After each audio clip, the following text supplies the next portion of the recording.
Captain's log, stardate, who even knows anymore?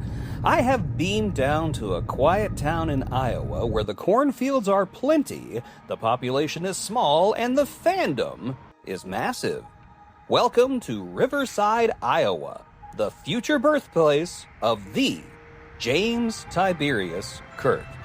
That's right, the guy who punched Gorn in the face and flirted with every green alien space babe in the Alpha Quadrant. This is where he's gonna be born, in the year 2228.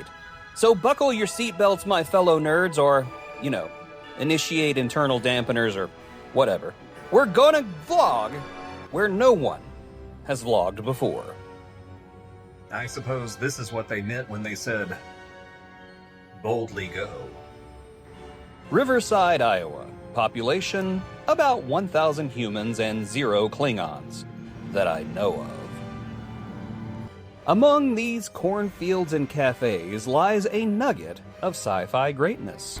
For you see, in a couple of hundred years, Riverside, Iowa will be the birthplace of Captain James T. Kirk. You see, it all started in 1985 when a visionary named Steve Miller, no, not that Steve Miller, proposed that Riverside claim the honor of being Captain Kirk's birthplace. And you know what? It worked. Don't tell me. You're from outer space. No, I'm from Iowa. I only work in outer space. Star Trek creator Gene Roddenberry himself gave the thumbs up, and just like that, a legend was born. Or rather, will be born in 2228. Time travel is really confusing. Okay, so I'm looking for the official birthplace of Captain James T. Kirk. And there it is. This humble plaque marks the exact, and I mean the exact location where James T. Kirk would burst into the world screaming and already demanding to captain something. I'm a nerd and I don't care. Why, you thought he was going to be born in some futuristic birthing suite with robotic nurses and space jazz? Nope. Alleyway. Iconic. It's fitting, really. Riverside is quiet, down to earth, the opposite of space. But the town has embraced Kirk like he was actually born here because, well, canonically he will be.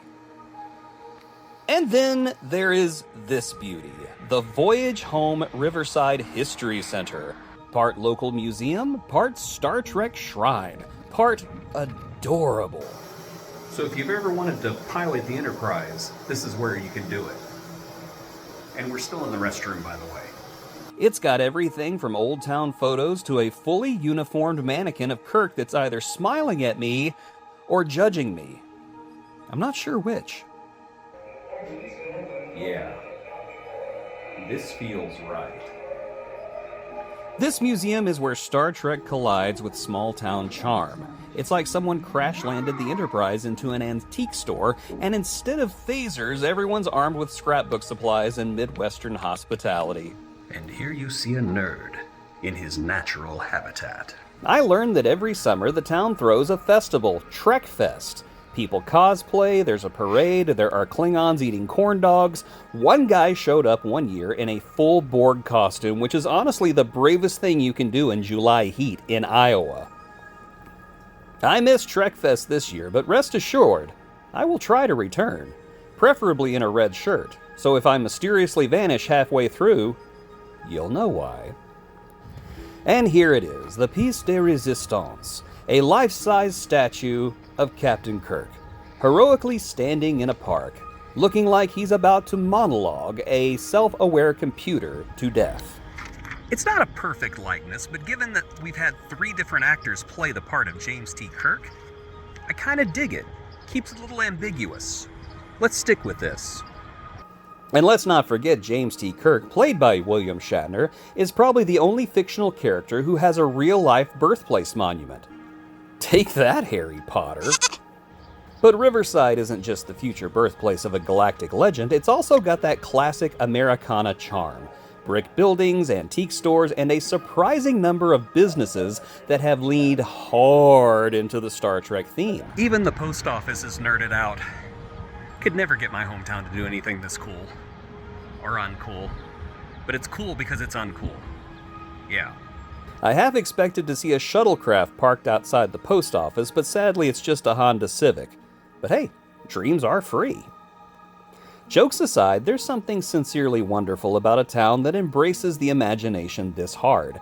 They didn't just put up a sign and call it a day, no. Riverside owns this. They have made it a part of their identity not because they had to, but because they wanted to. People from all over the world visit this unassuming place just to stand in the future birthplace of a fictional man who commands a fictional ship in a fictional future. And somehow that makes it feel real. So if you ever find yourself in Iowa for some reason, with a full tank of gas, a love for Trek, and a need to feel joy in the most random of places, come to Riverside. Take a picture with Kirk, geek out at the museum, talk to a few locals, and maybe time travel a little. And remember, in a universe filled with warp drives and tribbles, sometimes the most important journeys start in the quietest of places. Thank you for watching, live long and prosper, and make sure you like, subscribe, and engage the warp drive in the comments section below. It is only logical.